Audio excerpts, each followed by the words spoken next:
아브라함 이야기 우리가 계속 살피고 있는데 지난 금요일 날 우리 창세기 12장에서 하나님께서 아브라함을 부르시잖아요. 본토 친척 아버지의 집을 떠나서 하나님이 지시할 땅으로 떠나라고 말씀을 하십니다. 자, 그런데 아브라함이 어때요?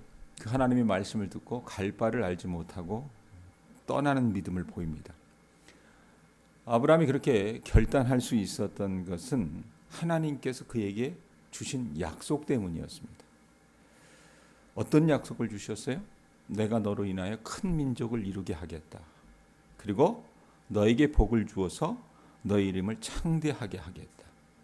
너는 앞으로 복이 될 것이다 라고 이런 약속을 하셨어요. 제가 지난 금요일 날 말씀 전할 때 아브라함이 나름 계산이 있었던 사람이라 그랬어요. 자기가 봤을 땐 그 약속이 어떻게 해요? 더 유효하고 자기에게는 효과적인 약속이었어요. 그래서 그 약속을 붙잡고 아브라함이 본토 친척 아버지의 집을 떠났습니다. 자, 그렇게 가나안 땅에 들어갔는데 우리는 건너뛰었지만 12장 10절 이하에 보면 이 가나안 땅에 들어갔는데 가나안 땅에 기근이 닥칩니다.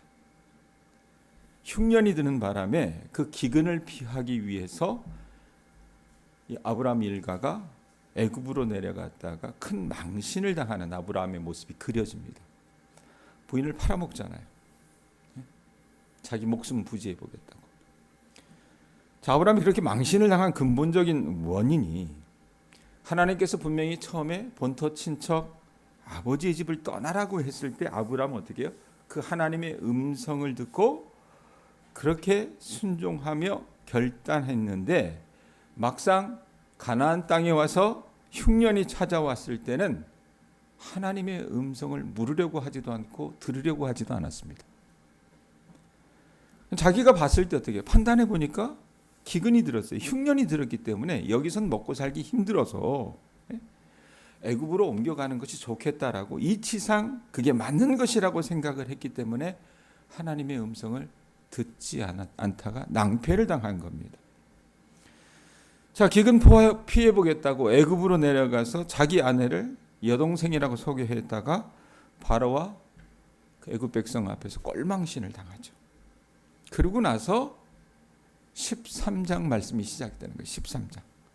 자, 12장 19절 20절 한번 보세요. 12장 19절 20절 보면 바로가 아브라함을 탓하는 이야기가 나옵니다. 뭐라고 그래요? 내가 어찌 그를 누이라 하여 내가 그를 데려다가 아내를 삼게 하였느냐. 내 아내가 여기 있으니 이제 데려가라 하고 바로가 사람들에게 그 일을 명하며 그들이 그와 함께 그의 아내와 그의 모든 소유를 보내었다라고 얘기해요.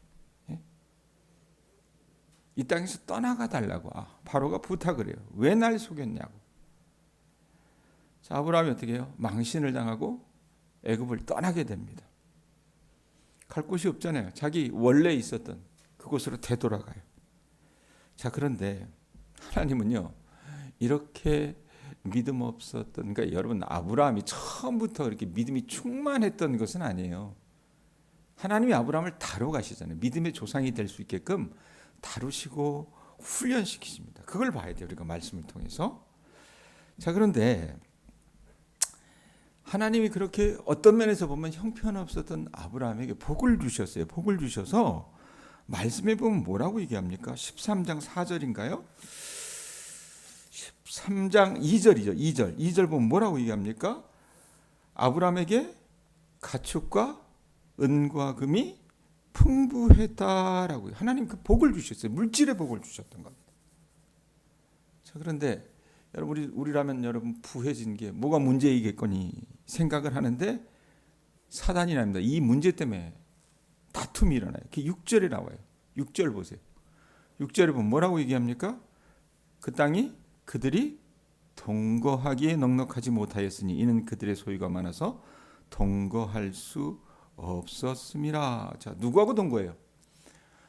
아브라함이 갈대아 우르에서부터 올 때 껌딱지처럼 데리고 다녔던 조카가 하나 있었어요. 이게 누굽니까? 롯입니다. 롯.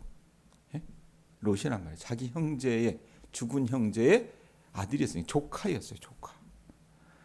근데 하나님께서 아브라함에게 복을 주셨을 뿐만 아니라 롯에게도 아마 물질의 복을 주셨던 것 같아요. 그러니까 이들이 양떼가 많아지고 소떼가 많아지기 시작하니까 같이 동거하기에는 버거운 상황이 됐어요.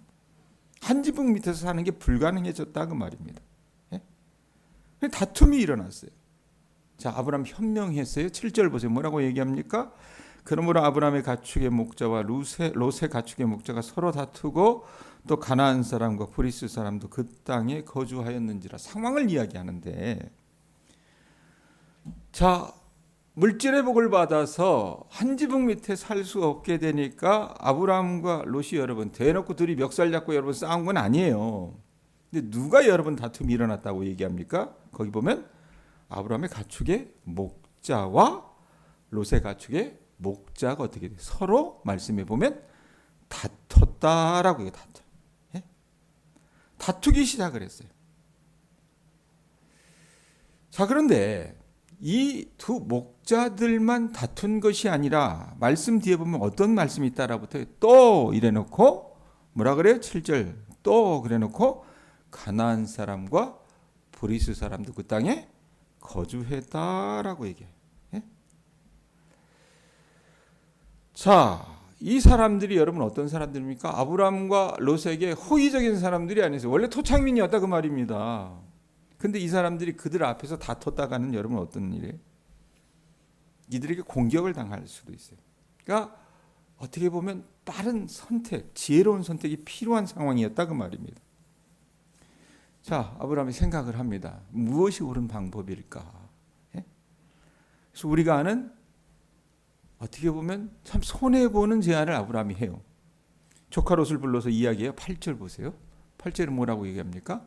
아브라함이 롯에게 이르되 우리는 한 친족이라 나나 너나 내 목자나 내 목자나 서로 다투게 하지 말자라고 해요.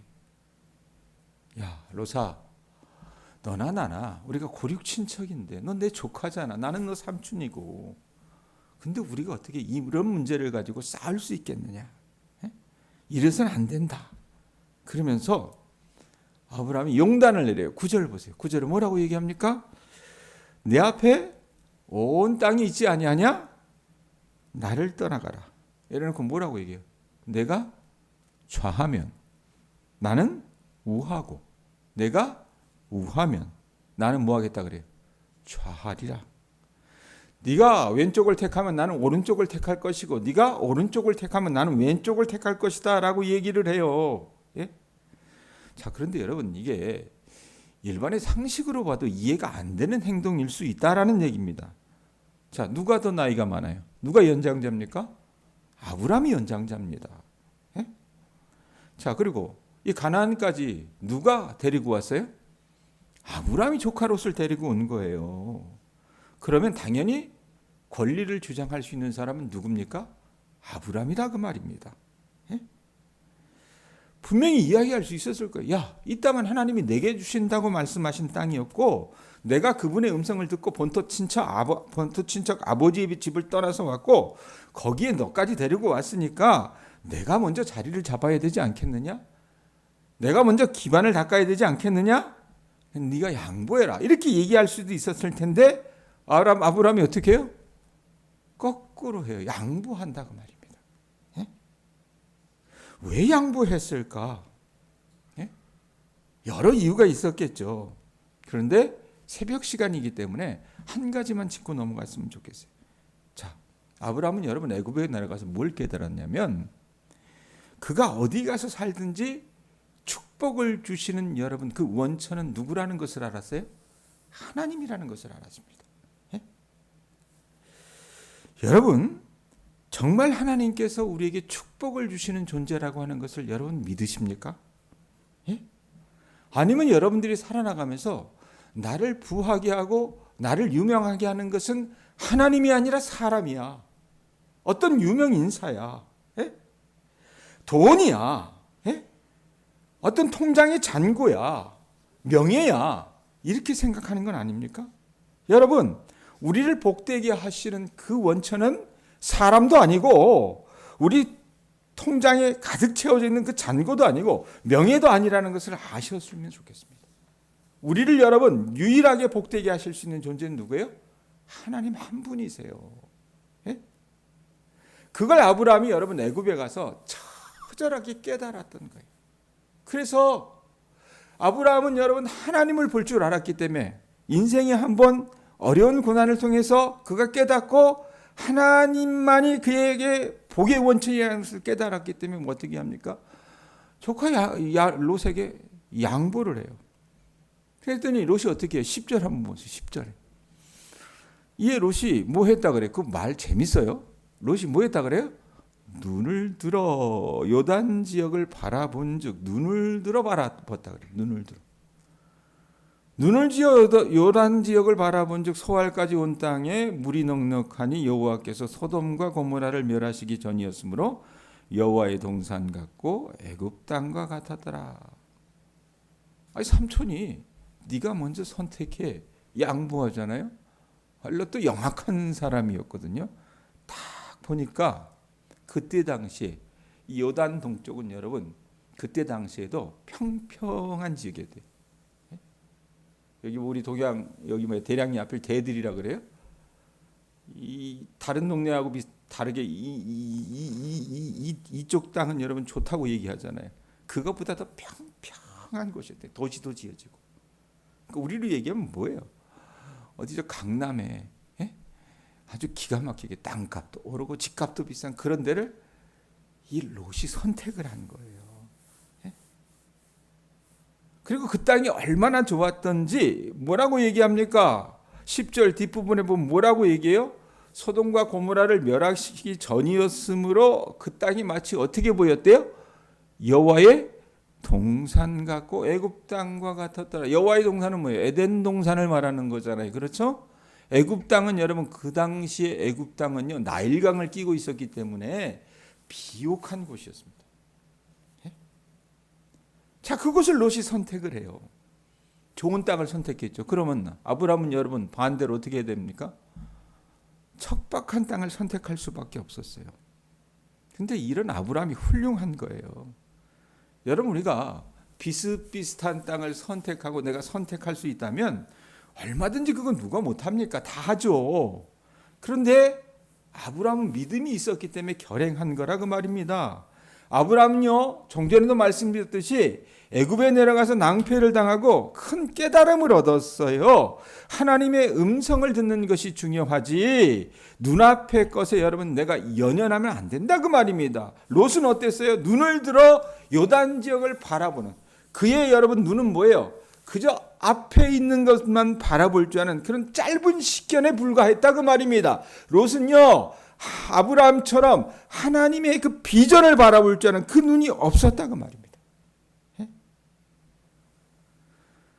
이전에 아브라함이 기근이 들었을 때 애굽에 기름지니까 거기 가서 먹고 살자 그래서 내려갔다가 낭패를 당하고 나서 그 기름진 땅에 가는 것이 좋은 땅에 사는 것이 좋은 여건을 자기가 찾아가는 것이 조건과 환경만 좋다면 뭐든지 잘 될 것이다라고 생각했던 것이 바른 결정이 아니라는 것을 깨닫고 하나님께서 그를 축복하셔야만 하나님께서 그를 살려주셔야만 그가 살 수 있다는 것을 깨닫고 인간적인 계획이나 세상적인 판단 기준은 아무 쓸모가 없다는 사실을 아브라함이 처절하게 느끼고 나서 어떻게 합니까? 그에게 있어서 좋은 땅, 기름진 땅, 애국 같은 땅, 하나님의 동산 같은 땅은요 쉽게 포기할 수 있었던 거라 그 말입니다. 자, 이렇게 아브라함이 양보하고 믿음 안에서 결단을 해요. 우리 하나님이 어떻게 하세요? 14절 보세요. 그렇게 결정을 하니까 하나님이 14절 어떻게 해요? 롯이 아브라함을 떠난 후에 여호와께서 아브라함에게 이르시되 너는 눈을 들어 너 있는 곳에서 북쪽과 남쪽 그리고 동쪽과 서쪽을 바라보라 그랬어요. 예? 롯이 삼촌에게 저 이곳을 택할게요 이러고 딱 옮기고 나니까 누가 나타나셨어요? 하나님이 나타나셨어요. 그걸 누가 보고 계셨다는 거예요? 하나님이 보고 계셨다는 거예요. 지금까지 고향을 떠날 때 하나님의 음성을 듣고 베델에서 자기 제단을 쌓을 때 하나님께서 나타나셨다가 그가 판단 착오로 애굽으로 내려갈 그때부터 하나님께서 여러분 아브라함에게 말씀하지 않으셨는데 이 아브라함이 중요한 순간에 자기에게 복을 주실 유일한 존재는 하나님이라는 것을 그가 깨닫고 바른 결정을 딱 내리고 나니까 하나님이 그에게 나타나셔서 말씀하시는 거예요. 예? 그러면서 어떻게 하세요? 하나님께서 아브라함의 손을 다 끌고 나오셔서 야, 동서남북을 한번 봐라. 어? 이 모든 땅을 내가 너에게 줄 거야. 예? 여러분 간단합니다. 롯은요, 그 기름진 땅에 가서도 자기 땅으로 만들었습니까? 못 만들었어요. 못 만들었습니다. 근데 아브라함은요, 믿음 가지고 그가 양보하고 믿음 가지고 하나님 앞에서 그가 결행했더니 하나님께서 어떻게 하세요? 아브라함아, 동서남북을 봐. 이 모든 땅 내가 너에게 줄 거야. 너의 자손을 땅의 티끌처럼 많게 해줄 거야. 네가 밖에 나가서 하늘의 별을 세고 땅에 티끌을 세워봐라. 너의 자손들이 그만큼 많아질 것이다라고 하나님께서 복 주시는 거라 그 말입니다. 자, 그렇게 하나님께서 아브라함을 위로하고 약속하시고 새롭게 축복하시니까 아브라함이 18절 어떻게? 18절 보세요. 18절에 뭐라고 얘기합니까?